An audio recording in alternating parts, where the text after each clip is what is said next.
So I guess the issue is that it's not going anywhere. Obviously, these people are still doing what they're doing. It's going to keep developing. There'll be white hats and black hats and gray hats. So what do you see as the outcome for us? Because this is fast-paced, accelerating technology, especially with AI coming down. All of these things are getting a boost in terms of their ability to accelerate these innovations.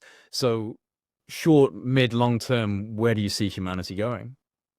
Well, that's what our fight is right now, is because there is a fight right now to maintain what we are defined as humans. I did a interview, it's called the Celestial Report, and she's an investigative scientific journalist and um, one of the most brilliant minds I met in a while. And when I conveyed all of this evidence to her, she had shared something with me. She said that back in the late 90s, early 2000s, that the definition of what is human was redefined in the rule of law. And I was wondering why. You know that this technology is now approaching, it is nano size.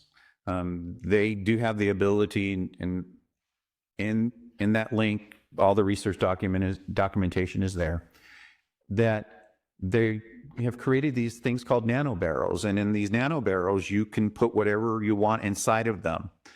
And through radio frequencies, you can manipulate and direct this nanotech to go wherever you want in the body, including crossing the blood-brain barrier.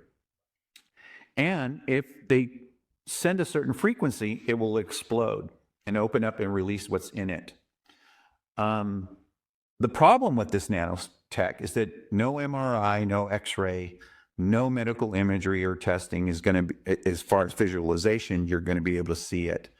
The only way you're going to be able to see this is to put it under a microscope. Now, there was a recent study done with the lidocaine derivative. How many times do you go to the dentist?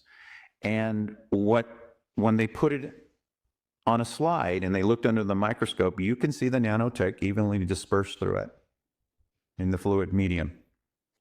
When you expose it to an RF frequency or an EMF frequency, it aligned and self-replicated into what is called an array, a square microchip array.